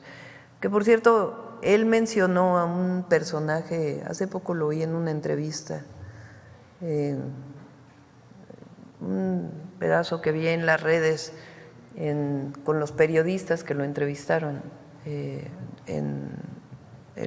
Sin embargo, que decía que hay un personaje que no recuerdo ahora su nombre, que se iba a incorporar al Instituto Nacional de Migración y que había estado involucrado en la represión de Atenco o algo así. Es falso.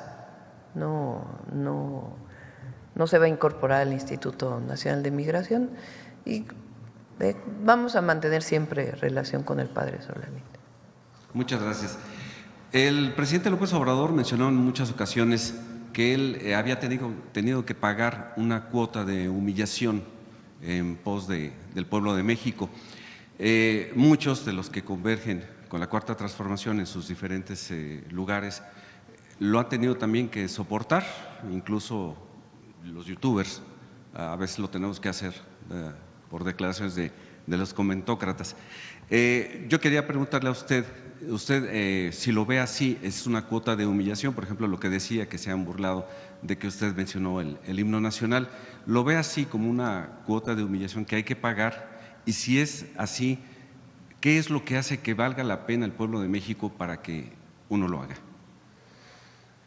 Primero hay que decir que, no sé si ustedes coinciden, pero realmente los adversarios, tanto los militantes de partidos políticos como muchos comentócratas o en redes, algunos, es Navidad, que se tranquilicen, es un odio el que tienen, una cosa así de que les surge, no sé de dónde, que tomen el espíritu navideño, se tranquilicen. Imagínense ustedes festejar que hubiera una intervención en nuestro país, o esta idea de que comentarios misóginos, machistas, así de unos niveles que hasta vergüenza dan, la verdad. Entonces, cuando viene de ese odio, de ese, la verdad, no sé, ya ni cómo llamarle, pero están muy enojados, muy frustrados. En realidad, en el fondo es frustración. Pues la verdad es que no llega a cuota de humillación, ¿no?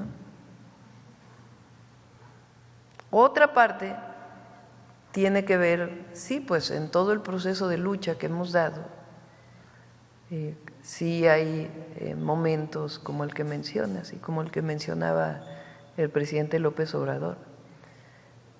Pero la verdad, la satisfacción de servir al pueblo es algo hermoso. Ahora estuvimos el viernes en la Sierra Tarahumara, ahí pegado a las Barrancas del Cobre, que es un paisaje de verdad que quita el aliento. Es maravilloso México. Y estuvimos con el pueblo Rarámuri, que es uno de los pueblos, de las comunidades que los despojaron de todo y donde se ve la mayor pobreza por el clima, por las condiciones de la naturaleza, en donde es difícil incluso la siembra de autoconsumo, más en este periodo que hemos vivido de sequía, y la alegría por recibir sus títulos de recuperación de tierras es algo innombrable, es una emoción mutua hermosísima. Entonces, servir a la gente, servir al pueblo y no traicionar las convicciones, pues es algo es lo más satisfactorio que puede haber. De ahí fuimos al pueblo yaqui, con el pueblo yaqui. Les platicaba hoy en la mañana que normalmente ellos tienen una empalizada en donde se reúnen los gobernadores las autoridades tradicionales. Son 8 pueblos y ahí no había entrado ninguna mujer. Entonces, la primera vez que entró una mujer fue cuando fui con el presidente López Obrador. Fui 2 veces con él. Y ahora para llegar pues hay que pedir autorización a las autoridades tradicionales para poder llevar a cabo pues las actividades que íbamos a llevar.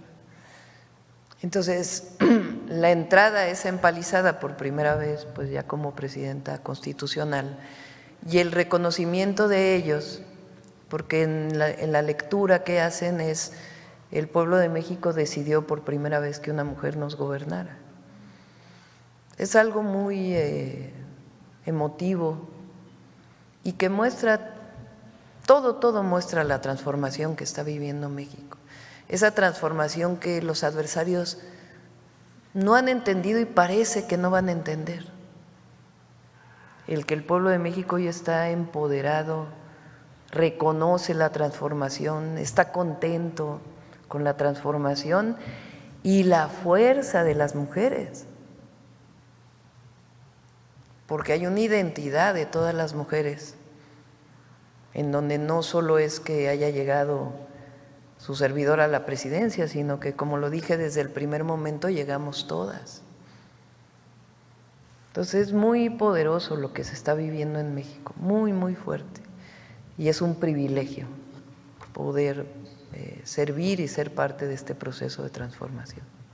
Muchas gracias. Y ya por último, pues ahora que anduvo por allá por Sonora, una diputada local, la cual concuerda junto con otros legisladores con la convicción de la Cuarta Transformación, a Mayrani Peña. Ella pues ha denunciado ya en diferentes redes el engaño que quiso hacer el alcalde de Hermosillo, Antonio Aistarán, quien pues quiso meter un documento de ingresos amañado, porque incluso venían aumentos al predial, al agua, a diferentes multas, y obviamente fue rechazado. Sin embargo, corrió el rumor de que había sido un error únicamente y que pues no era el sentir de este alcalde. ¿Cuál es su percepción de esto? Pues qué bueno que se denuncie cuando hay sea un error o sea algo, una mentira, digamos, promovida desde el gobierno. Pues qué bueno que se denuncien y qué bueno que votaron en contra de una situación así. Entonces, es un buen trabajo de la diputada el que haya denunciado esto, y que en cualquier lado donde haya una situación así, pues que se informe. Si hay la decisión de un gobierno de subir algún derecho, de subir algún impuesto, pues que se diga abiertamente y que se explique. Nosotros no estamos a favor, sobre todo, creemos que todavía hay espacio a nivel federal para seguir recaudando de manera muy importante sin necesidad de subir impuestos. Este año, fíjense, son más de 400,000 millones de pesos más de recaudación que en el 2023, 6% en términos reales, sin subir impuestos.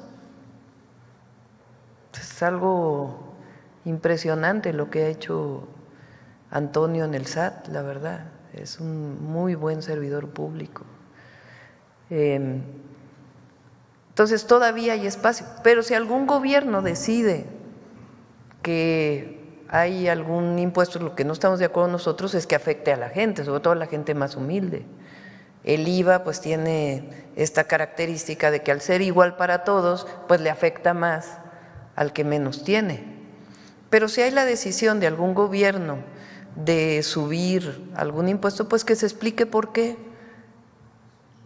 toman esa decisión, que no se haga escondidas, que sea abierto, que se explique por qué se toma esa decisión y que la ciudadanía lo conozca, y en todo caso si no está de acuerdo pues que también lo manifieste.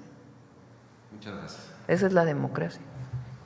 Bueno, la última aquí y ya. Gracias. Buenos días, doctora. Adrián Núñez, reportero de Cuadratín. Preguntarle, con la reciente aprobación y publicación en el Diario Oficial de la Federación sobre la desaparición de los 7 organismos autónomos, pues existe mucha controversia por parte de los trabajadores ante este reajuste. Entonces, preguntarle si van a mantener su puesto, si serán reubicados, porque así serán las dependencias. Entonces, si nos puede aclarar qué va a pasar con los trabajadores, porque hay mucha duda en ese aspecto. Sí, se va a hablar con todos los trabajadores y trabajadoras de todos los organismos. Una parte pues se va a integrar y la otra pues tiene que cumplirse como debe cumplirse con la ley. Entonces se va a hablar con todos. Y en otro tema, pero que también está relacionado con el reajuste en secretarías, comentarle que la semana pasada se reportó que servidoras públicas de INMujeres y CONAVIM, instituciones que pasarán a formar parte de la Secretaría de las Mujeres, tuvieron que elegir entre firmar su liquidación o continuar con una plaza menor y perdiendo su antigüedad en la Secretaría de las Mujeres. Entonces, si es definitiva esta decisión, si solamente tienen estas dos opciones, igual preguntarle qué va a pasar con las trabajadoras de estos dos institutos, que en su mayoría en este caso son mujeres. Ahí en donde hay una disminución de plazas, pues tiene que cumplirse con lo que se establece en la Ley Federal del Trabajo, y en la mayoría de los casos pues se está buscando que se integren, pero hay una parte importante en donde pues estamos disminuyendo sobre todo algunas plazas de honorarios, entonces se les da distintas alternativas. ¿Y cuáles son las alternativas? Porque ellas comentan nada más estas dos, pues de firmar Citlali renuncia. Tiene que hablar con ellas o el equipo de la Secretaría de las Mujeres y darle las diversas opciones. Pues Citlali solamente dijo que se tiene que recortar y que quedará muy poco nuevo personal. Entonces, si ya tienen un avance de esto, porque también es algo que ya se prevé para el próximo año, y en caso de que haya liquidaciones, también saber de cuánto estamos hablando, de cómo se armaría este reajuste. Se va a cumplir con la Ley Federal del Trabajo, siempre. ¿Y sería el mismo operativo para los trabajadores de los 7 organismos autónomos? Se va a hablar con ellos. Con dos opciones de o renuncian o plaza con menor salario. Se va a hablar con ellos. ¿Nos podría adelantar que se va a hablar? Se va a hablar con ellos. Cada organismo es diferente. Se va a hablar con ellos. Okay. Gracias. A ver, la última acá. Ah, sí, la encuesta del Heraldo. Ahora la ponemos. ¿Perdón? Sí, a todas y todos los policías del país. La elección de ser policía, en la gran mayoría de los casos, es una decisión difícil de la persona que decide, porque al final toma la decisión de arriesgar su vida para proteger la de las demás, la de los demás. Es lo mismo de quien elige ser miembro del Ejército Mexicano, de la Marina, de la Guardia Nacional. Las y los policías pues merecen todo nuestro respeto y buscar siempre a través de los municipios, de los estados, que pues reciban siempre las mejores condiciones laborales para que puedan desempeñar su trabajo. La última pregunta ahora sí. Ahorita vamos. Buenos días, Presidenta de México. Pues es costumbre en LM Noticias, Lord Molécula, hacerle un obsequio al presidente, la presidenta en turno. Y si me permite, pues es un pequeño obsequio, se lo dejo a la gente de comunicación. Muchas gracias. Pues no, que ella la abra si gusta. Ahorita lo abrimos cuando venga el ponche. Claro, es una taza. Muchas gracias. Para su chocolate o su café, lo que usted guste. Sobre el tema, Presidenta, el diario El Heraldo de México, el pasado miércoles 11, publicó una columna, Quinta Transformación, del colega y periodista Darío Celis, quien adelanta que el equipo de Donald Trump discute el aplicar un impuesto hasta el 10% a las remesas enviadas por México. Con esos recursos se pretende financiar la extradición de cientos de miles de trabajadores indocumentados. redactó Darío que va en línea con los halcones que designó para combatir la inmigración, como Tom Hunt, que será el nuevo zar de la frontera, y Roynette Scott como director de aduanas y protección. En su cuenta de X, el futuro zar fronterizo Tom Hunt aseguró que la ciudad de Chicago se convertirá en la zona cero de la estrategia. Presidenta, le pido su opinión ahora con el anuncio de Donald Trump y su designación de Ron Johnson, que será el primer militar de carrera como embajador de Estados Unidos en México en 120 años de relación. La pregunta específica es, ¿prevé usted con estos factores en su mapa geopolítico una intervención militar por parte de Estados Unidos sobre pretexto de la lucha contra el narcotráfico? ¿Y qué le dice el grabar el 10% el envío de remesas de nuestros migrantes? Pues no sé de dónde saca la información Darío Celis. No, yo no tengo esa información. Dice que es un rumor que está… Pues sí, son rumores, son rumores. Hay que esperar. No, y no creo que… Más bien… no va a haber una intervención, como se menciona. Bien, mi segunda pregunta, Presidenta. En mi columna Los Pozos de Carlos Pozos del pasado 10 de diciembre, la titulé Fobaproa, expediente abierto, del título que escribió el licenciado Andrés Manuel López Obrador. Es de este libro. Ya ni se encuentra ese libro. No es… Quienes tenemos ese libro es una joya, porque ya no se encuentra eso. Es correcto. Y el pasado 12 de diciembre, pues pasó sin pena ni gloria y se cumplieron 26 años de la aprobación a la Ley de Protección del Ahorro Bancario, el IPAP, y de la protección del ahorro bancario, IPAP, con 325 votos a favor de priistas y panistas, y con ello se pasó del Fobaproa al IPAP.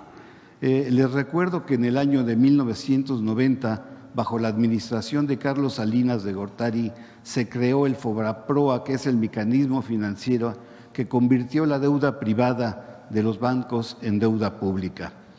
El 12 de diciembre de 1990, Andrés Manuel López Obrador, en su calidad de presidente del Comité Ejecutivo Nacional del PRD, en ese momento criticó y dijo: al votar al PRI la creación del Fobaproa, el PAN resolvió el problema de los banqueros y del gobierno, pero condenó a miles de millones de mexicanos a la pobreza y al hambre. El mismo presidente decía que con tal posición se mostró como un partido conservador retardatario, palero, mientras que el gobierno del presidente Ernesto Zedillo actuó como un simple procurador para la defensa del capital financiero. Prosigue el licenciado Andrés Manuel López Obrador: el gobierno y el PRI han sustituido al Fobaproa por un instituto que solo legaliza operaciones fraudulentas e impide el castigo a banqueros y funcionarios que dilapidaron 650,000 millones de pesos y ahora tendrán que ser pagados por la población hasta el año 2025.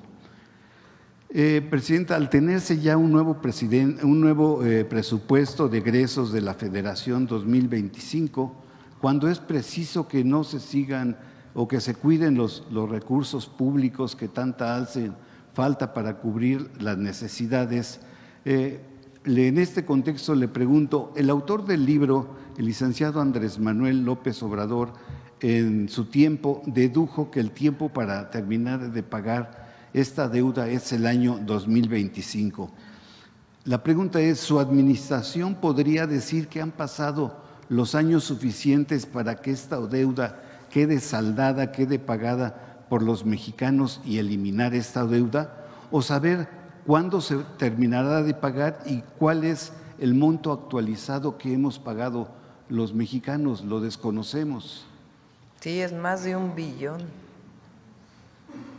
de pesos. Si quieren, un día preparamos el tema de cuánto se ha pagado por el rescate de los bancos en el 1994. El grave problema ahí, aunque ese libro ya no se encuentra en su libro Gracias, el presidente hace un análisis y un recuento de lo que significó el FOBAPROA y después el IPAB. La gravedad, hay dos graves problemas relacionados con ello. Uno, la visión del rescate a los de arriba, porque nunca se rescató a los deudores, a los pequeños deudores que perdieron todo. Hay historias que uno conoce de personas que en el 94 perdieron casa, perdieron auto, perdieron pues lo poco que habían podido adquirir a través de un préstamo bancario, y al elevarse los intereses como se elevaron, pues no pudieron pagar, se les recuperaron y se quedaron sin nada. O pequeños empresarios que tenían una deuda y perdieron todo. A todos ellos, ellas no se les rescató, se rescató a los de arriba. Ese fue el primer problema. El segundo es la corrupción asociada al rescate. Empresas que no tenían problemas y que por la corrupción de aquel momento fueron supuestamente rescatadas y se les dieron miles de millones de pesos. Y el tercero pues fue la crisis tremenda que se provocó. Entonces, se describe muy bien ahí en el libro Gracias del presidente, y un día si quieren que nos ayude el secretario de Hacienda o el subsecretario a presentar la situación actual del IPAB. Finalmente, Presidenta, le solicito con todo respeto si es posible que mi intervención del próximo año hacer un derecho de réplica, pero sería en el 2025, y ahorita le formulo la siguiente y tercera y última pregunta. Presidenta, Pemex envió un correo donde aclara que no están congelados los contratos derivado a las notas publicadas recientemente en medios de comunicación oficiales y digitales, bueno, impresos. Explica que no están congelados los contratos con proveedores de servicios.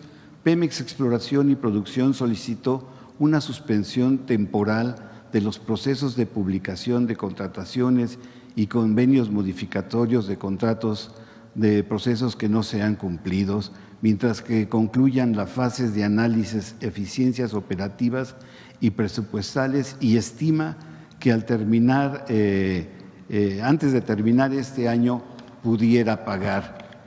Mas, sin embargo, Presidenta, sabemos que la Secretaría de Hacienda, al frente de Rogelio Ramírez de la O, mandó el miércoles 11 de diciembre una primera partida de $2,000 millones para pagarle a empresas, fundamentalmente pymes, que ya están al borde de quebrar. Pero me dicen empresarios petroleros que le pregunte si Pemex va a quebrar, porque hay muchas manifestaciones por falta de pagos, tanto en Tabasco como en Ciudad del Carmen, y que están generando inseguridad.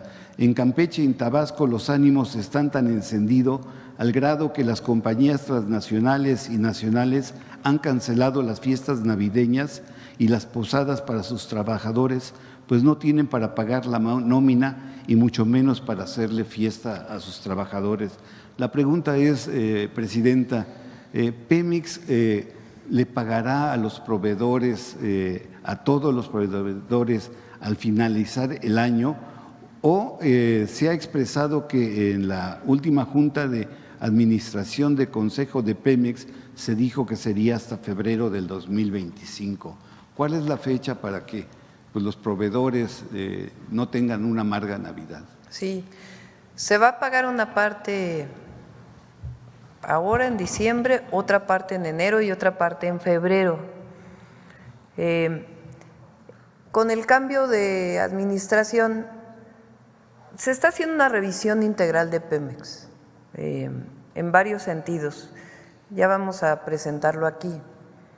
El cambio constitucional que se hizo para Pemex, en vez de empresas productivas del Estado, empresas públicas, recuperan su sentido público, y al mismo tiempo en el 25 constitucional 28 constitucional queda establecido que no son monopolios las empresas públicas, que fue algo que se les quitó en el 2013. Eso va a permitir modificar todas las leyes secundarias de Pemex y de CFE que permitan hacer mucho más eficiente la operación de Pemex, que perdió mucha eficiencia en todo el periodo neoliberal y particularmente producto de la reforma energética, subsidiarias, filiales que representan grandes gastos y que solo ahora que se cambió la Constitución se va a poder integrar muchas de ellas nuevamente verticalmente. Esa es una parte del trabajo que se está haciendo. La otra parte se hizo una revisión normal, como se hace en cualquier cambio de administración, de las deudas a proveedores que había, una revisión de las distintas áreas y se va a pagar a todos los que les debe Pemex, a todos se les va a pagar y pues esto sirvió, digamos, para hacer una revisión de esas deudas que se tenía y se va a ir pagando en los siguientes meses. No se va a quedar nadie sin recibir su pago, así debe ser, así debe cumplir Pemex y hay recursos para hacerlo y un esquema financiero que está trabajando Secretaría de Hacienda para que pueda ser así. La tercera parte es el programa de Pemex de inversión para el próximo año, el programa de exploración y producción que tiene que ver con aumentar la exploración, la producción, en qué yacimientos, cómo se va a hacer, la parte de refinación, la consolidación de la refinería Olmeca, la consolidación de las 2 coquizadoras en donde se invirtió, en Salina Cruz y en Tula, el mantenimiento de las refinerías, la nueva inversión que tiene que haber en fertilizantes y en petroquímica, que también se está trabajando, y por otro lado, pues todo lo que tiene que ver con la logística de Pemex. Entonces, es un programa integral y sí, en efecto, ha habido retrasos en el pago a proveedores, pero en estos meses se van a ir cumpliendo todos los pagos. Gracias. Ahora sí, Diego.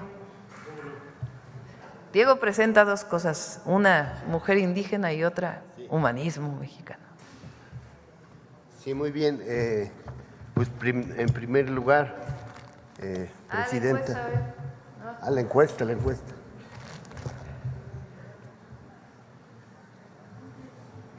A ver, ¿por qué no leen la? A ver, léele la pregunta. ¿Está usted de acuerdo o en desacuerdo con el nombramiento de la Constitución?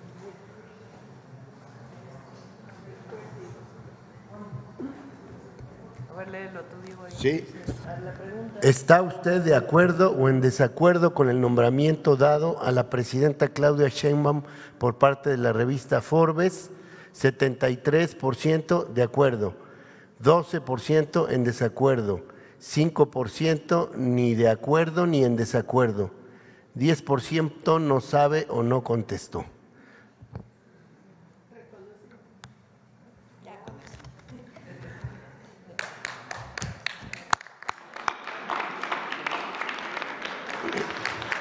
Bien, señora presidenta, secretaria, compañeras y compañeros del equipo de gobierno, amigas y amigos de los medios y quienes nos siguen a través de las redes, me siento de verdad muy honrado que me inviten a participar en estas intervenciones sobre el humanismo mexicano, que como ustedes saben se nutre fundamentalmente de 2 fuentes. Por una parte, el conjunto de valores, de saberes, de conocimientos y de aportes materiales y espirituales que los pueblos originarios de ayer y de hoy hacen a México y a la humanidad. Y por otro lado, las grandes gestas y esfuerzos históricos del pueblo mexicano que ha demostrado siempre hacer valer su voz contra la injusticia, contra la desigualdad, contra la tiranía, contra los gobiernos que se oponen y se distancian del pueblo. En este caso vamos primero a presentar un video muy breve, una cápsula que habla de una de las ciudades mayas que tuvo un gran esplendor, sobre todo desde el periodo clásico temprano y hasta el clásico tardío.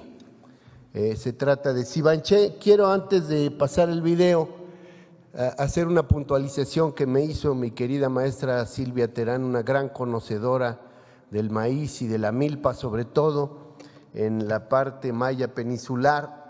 Ella nos informa también que desde 2022 la milpa maya peninsular es considerada patrimonio agrícola de la humanidad y que debemos insistir en que la preservación de la selva maya, que incorpora el norte de Chiapas, Tabasco, Campeche y Quintana Roo, y buena parte también de Guatemala y de Belice, esa preservación de esta, que es la segunda selva tropical del continente americano, se ha dado gracias en buena medida a la milpa, que no solo es un sistema que alimenta al ser humano, sino también es un sistema que contribuye sensiblemente a preservar la biodiversidad. Vamos entonces a ver este video de hallazgos relevantes en la ciudad de Sivanché, Quinixná, al sur de Quintana Roo.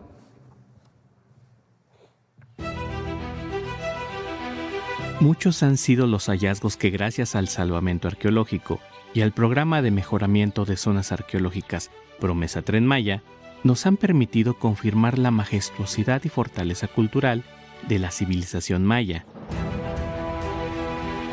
cuyo desarrollo arranca hace más de 3.000 años, con una impronta reflejada en las comunidades mayas del presente que defienden su lengua materna, su cultura, su derecho a existir con voz propia y sus valores, fundados en la comunalidad, la reciprocidad, la lealtad y el trabajo colectivo, que son cimiento del humanismo mexicano.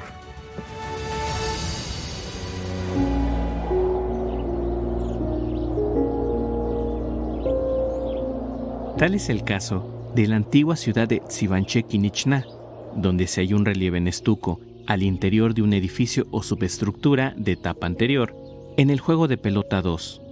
Al excavar, fueron descubiertas fachadas con relieves representando a dioses y ancestros gobernantes pertenecientes a la dinastía llamada Caanul, cuyo nombre y relato fundacional se asocian con el símbolo de la serpiente Caán en maya. Los decorados muestran 3 escenas mitológicas. La primera representa a guardianes o guerreros y una figura central con una inscripción glífica del nombre de un personaje aún por identificar.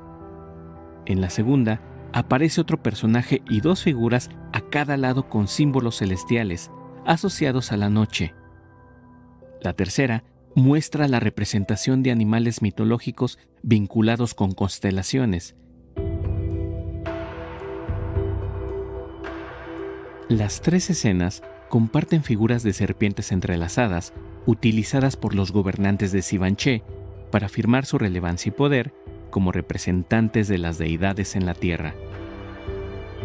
El hallazgo de este espectacular relieve implicó un cuidadoso proceso de restauración para conservarlo e identificar la manera como los mayas antiguos realizaron estos complejos decorados, aportando pistas para entender el poder que llegó a tener Sivanché Quinixná, centro político que dominó diversos territorios del área maya mesoamericana hasta Belice y Guatemala entre los siglos VI y IX de nuestra era.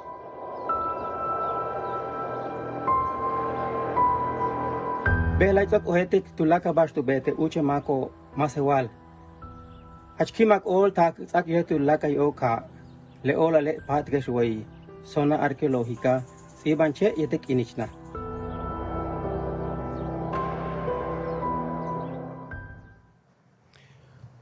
Muchas gracias. Nos ha solicitado también nuestra presidenta Claudia Sheinbaum que les compartamos la determinación para que el año 2025, siempre se acostumbra dedicar el año a alguna figura, algún personaje o alguna expresión de la cultura mexicana, y en este caso el año 2025 estará dedicado a la mujer indígena. Hay que tener en cuenta que en los últimos días de septiembre se aprobó una reforma al artículo 2 constitucional en que los pueblos indígenas y los grupos afromexicanos se les reconoce como sujetos de derecho público, con capacidad de tener sus propias formas de gobierno, de organización, mantener sus lenguas y, por supuesto, sus territorios y su patrimonio propio.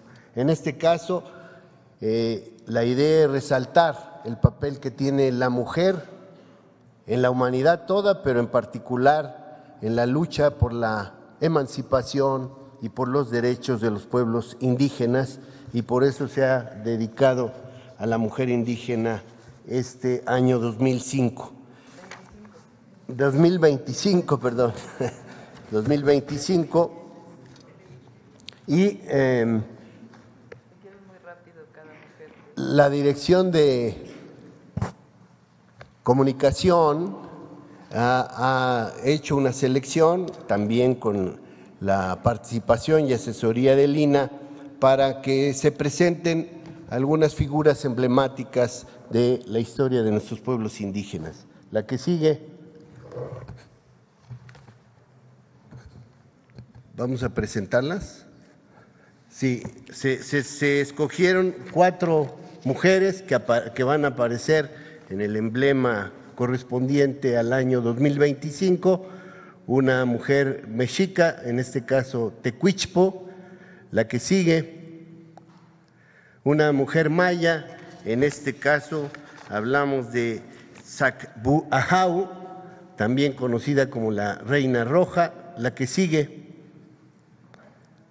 una mujer mixteca, en este caso estamos hablando de la señora Seis Mono, señora mixteca de Huachinó.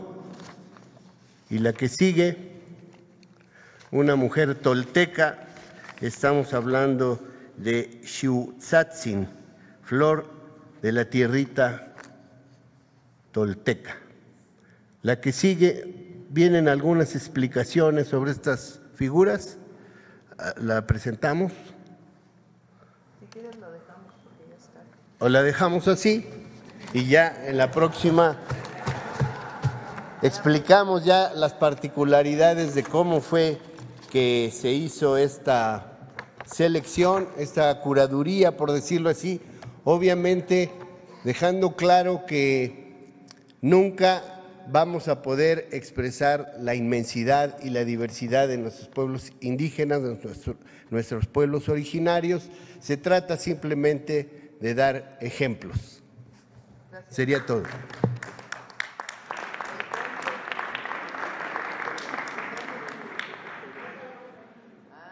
Quería que fuéramos allá afuera para hacer un choferío.